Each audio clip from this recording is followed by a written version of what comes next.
Bonjour, bienvenue sur la découverte, sur le live découverte des métiers avec Activille. Donc aujourd'hui, on va rencontrer Clara de l'épicerie solidaire. Venez avec nous. Bonjour Clara. Bonjour Maud. Bonjour Zaya. Bonjour. Alors, est-ce que déjà vous pouvez vous présenter pour ceux qui nous suivent? Alors je suis Clara. Voilà, Clara. Tout le monde m'appelle Clara ici, personne ne m'appelle par mon nom de famille. Donc voilà. Clara. Et qu'est-ce que vous faites Clara? Je suis responsable et fondatrice de l'épicerie solidaire Wikasaya depuis fin octobre 2017. Ah oui, ça fait un petit temps maintenant. Ouais. Et je suis dans les locaux d'Activille. Très bien. Alors, en quoi consiste votre épicerie solidaire? Alors, notre épicerie solidaire travaille en partenariat avec deux institutions, la cave de la Seine-Saint-Denis et les assistantes sociales de Bobigny. On accueille des personnes dont les dossiers ont été montés auprès de ces institutions-là et on les accompagne 3 mois, 6 mois, 9 mois, c'est renouvelable en fait. Voilà, parce que leurs dossiers peuvent évoluer au bout de 3 mois, recherche d'emploi, formation, prestations, allocation familiale ou indemnité Pôle emploi. Très bien. Voilà. Et donc, vous vendez plein de petits produits de première nécessité? On vend des produits de première nécessité, des pâtes, des spaghettis, riz, thon, petits pois, etc. Et derrière vous, il y a des produits d'entretien en bas là, et puis des produits d'hygiène. Et ce matin, pour la première fois, nous avons reçu des couches pour bébé. Ah, c'est super ça. Et des petits produits pour bébé. Voilà. Bah oui, parce que ça coûte cher ces produits-là. Ça coûte très très cher. Nos produits, on les vend entre 10 à 30% de leur valeur marchande. D'accord. Voilà. C'est très peu. C'est très peu. Très bien. Et la plupart des produits, alors nous les commandons ou nous allons les chercher à la banque alimentaire de Gennevilliers ou nous les commandons sur une plateforme qui s'appelle Revivre Île-de-France. Et après, on a des dons d'une petite entreprise qui est implantée à Noisy-le-Sec où on récupère des petits bonbons, du chocolat, des jus de fruits, des jus, etc. Ah oui, Et ça, on y va une fois par mois les récupérer. d'accord. Et de temps en temps, vous faites des récupérations vous-même? Alors, 2 fois dans l'année, on fait pas de la récup, mais on fait de la collecte auprès d'une chaîne de magasins qui s'appelle Auchan et qui se trouve à Noisy-le-Sec. Et de temps en temps, on ne fait pas de collecte, mais c'est Activille qui va faire sa collecte et qui nous redistribue ses fruits et légumes. Merci. Très bien. Est-ce que vous pouvez nous expliquer comment vous avez développé votre projet? Alors, il y a eu un montage de dossier qui a été fait, qui a été validé par une couveuse qui se trouve dans le 19e, qui s'appelle Épicéa 19. Et suite à cette validation du dossier, moi je suis rentrée dans cette couveuse pendant 1 an. J'ai suivi une formation pendant 1 an pour m'aider dans le montage de l'épicerie solidaire, préparer des budgets prévisionnels, des budgets, comment rechercher ses partenaires, avec qui travailler, etc. D'accord, très bien. Donc ils ont pu vous accompagner, c'est eux qui vous ont conseillé des partenariats ou... Ils nous ont conseillé des partenariats et au jour d'aujourd'hui sont toujours présents, même si on ne les voit pas physiquement au sein de l'épicerie. Ils sont là en fait quand l'épicerie elle a besoin de conseils, de renseignements ou des questions. Voilà, ils sont là, je peux les contacter, leur envoyer des mails, etc. pour avoir des réponses à nos questions. Et par exemple, vous vous êtes appuyé sur quel partenaire institutionnel sur le territoire? Sur le territoire Ouais. institutionnel, Ouais, alors il y a la Seine-Saint-Denis, d'accord, le département. le département. Donc on est lauréat pour la deuxième fois. Donc qui dit lauréat dit ambassadeur. Donc on met en valeur toutes les compétences de la Seine-Saint-Denis. Donc nous on est une épicerie solidaire, mais ça peut être une association environnementale, ça peut être un restaurant, ça peut être un photographe, un créateur, etc. Voilà. Autrement, la ville nous finance. Voilà, on monte des dossiers tous les ans. La ville nous finance. La préfecture nous a financé parce que on est toujours resté ouvert malgré le Covid-19. C'est-à-dire dès qu'on a su que tout le monde allait être un peu enfermé chez lui, chez elle, nous on a décidé de laisser l'épicerie ouverte pour accueillir les gens en grande difficulté. Donc on accueille des gens qui viennent de différents horizons. Ça peut être des travailleurs pauvres, donc en dessous 1080 € par mois. Ça peut être des étudiants. D'ailleurs, quand nous avons un trop-plein de marchandises, on n'a pas envie de gaspiller. On lutte un peu contre le gaspille, parce que voilà, Activille est là pour nous dire non, il ne faut pas jeter. Donc, on redistribue aux étudiants de Paris 13 à Bobigny. Voilà. Et c'est pas que uniquement ce que vous faites ici à l'épicerie, vous faites aussi des ateliers, Oui, on fait des ateliers. Alors, on a fait beaucoup d'ateliers, je ne pourrais pas tous vous les citer, mais dernièrement, on a fait un atelier en association avec Activille, où on a fait des masques. Donc, on appelle ça des masques solidaires parce que, d'abord, ce sont les bénéficiaires qui les confectionnent eux-mêmes. Et quand on en a un petit peu trop, on les redistribue aux bénéficiaires ou aux habitants du quartier. Ça évite le fait de faire des... Bonjour. Bonjour. Ah bah on a de la visite. On a de la visite. Et ben il y a une dame qui vient... Bonjour. Bonjour Madame Leclerc, ça va? Et vous?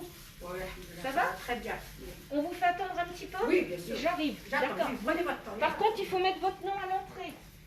J'ai quoi? Oui. Votre nom et un téléphone à l'entrée.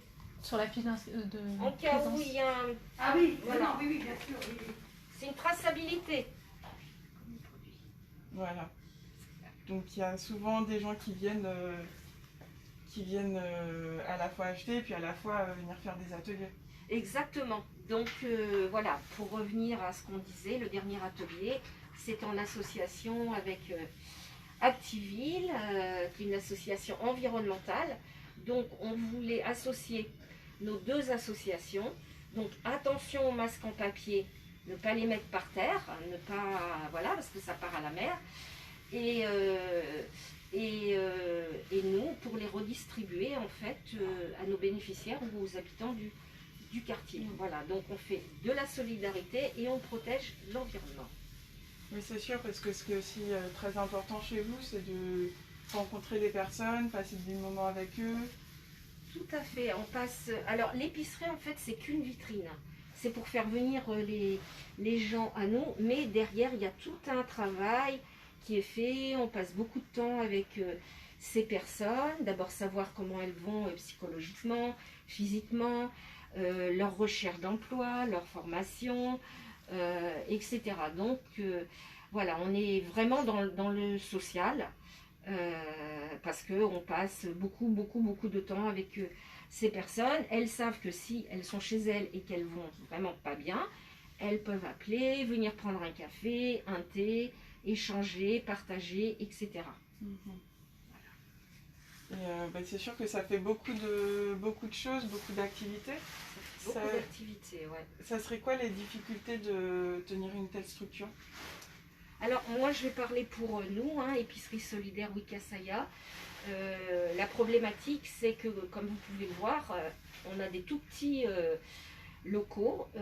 D'ailleurs ces locaux-là, nous les avons trouvés grâce à un événementiel d'Activille au bord du canal de l'Ourcq, où j'ai pu échanger avec le directeur d'Activille, qui m'a proposé ce petit local. D'ailleurs, on est en train de les envahir parce que nous sommes là et nous faisons les ateliers derrière. Donc Voilà, nous, notre souhait maintenant, c'est de voler de nos propres ailes et de trouver des locaux en adéquation avec une épicerie solidaire et développer nos ateliers, etc. Voilà. Pour aller aussi développer d'autres produits, être plus complet. Alors nous, ce qu'on aimerait, c'est diversifier nos produits. Comme vous le voyez, on n'a pas du tout de produits frais, à part quelques produits dans le réfrigérateur. Mais on a très peu de fruits et légumes, on n'a pas de viande, on ne peut pas stocker les produits frais, etc. Et ça, c'est dans notre projet, c'est déjà de pouvoir trouver des locaux et en plus faire rentrer des fruits, des légumes, un petit peu de viande et d'autres produits laitiers. Très bien. Une petite question personnelle, c'était qu'est-ce que vous faisiez avant de lancer ce projet? Alors avant, je travaillais auprès de cabinets d'études de marché et je créais du besoin. Donc j'étais une très vilaine personne. Et aujourd'hui, je suis dans le besoin. Donc je travaille avec des gens qui sont dans le besoin. C'est pas un besoin superficiel, c'est vraiment un besoin manger les produits de première nécessité. Donc des pâtes, du riz, voilà, des boîtes de conserve, etc.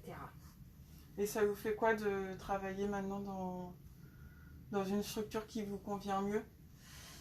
Je me sens plus en adéquation avec moi-même, dans ma réflexion. Voilà, je me sens bien, en fait. Et puis de savoir qu'on vient en aide à des gens, c'est gratifiant. Et c'est une raison intelligente de vivre, d'avancer, de partager. Super. Une dernière question, si vous aviez un conseil à donner pour des personnes qui auraient envie de se lancer dans une telle aventure? Alors, je leur dirais de s'entourer de personnes compétentes, diversifiées, pour pouvoir mener à bien ce projet. Moi, je l'ai mené un peu seule au départ, bien que j'ai été accompagnée par IPCA 19. Mais il y a des moments, je sens que voilà, c'est un peu compliqué parce que je n'ai pas toutes les compétences. Voilà, ce qui serait bien, c'est voilà, trouver des gens de la com, des gens dans la finance, des gens qui recherchent des mécènes, presque des commerciaux pour aller démarcher, je ne sais pas, des magasins, ou etc. Voilà, que ce soit vraiment un travail d'équipe en fait. Voilà. C'est très intéressant ce que vous nous dites parce que ça nous permet d'avoir un peu un éventail sur le genre de métier qu'une telle structure peut toucher. Et effectivement, la com, c'est très important, le rapport à la gestion financière aussi. Donc ça peut ouvrir en fait des voies, ça peut permettre d'allier valeur à des compétences qui sont tout à fait. Mais justement, si vraiment... bon, il y a des bénévoles qui viennent ici, mais c'est ponctuel. C'est pour mettre en rayon, ouvrir des cartons, faire un petit peu de vente, etc. Mais tout ce qui touche le bureau, en fait, tout ce qui fait avancer l'épicerie, c'est bien qu'il y ait des gens qui ont des compétences, en fait. Moi, j'en ai acquises quelques-unes, mais il y en a que j'ai pas envie forcément d'acquérir parce que faut l'avoir appris, voilà, ça c'est impossible. Et quand il y a des bénévoles qui sont venus avec vous, ils en ont retiré un apprentissage professionnel qu'ils ont pu réinvestir? Ou des stagiaires? Alors moi je dis que pour l'instant c'est des petites graines qu'on sème en fait et qui peuvent ressortir à tout moment dans la vie. Voilà. Nous, on a accueilli pas mal d'étudiantes, c'est surtout des étudiantes, en BTS, économie sociale et familiale. Et ici, pour cet apprentissage-là, c'est génial, quoi, d'être en contact avec les gens, leurs problèmes, comment les renseigner, les aider. Et je pense que dans leur cursus scolaire, je pense que c'est une bonne école ici. C'est une très bonne école. Super. Bah, parfait, merci beaucoup Clara. Et puis à la prochaine. Merci à vous. Merci. Merci.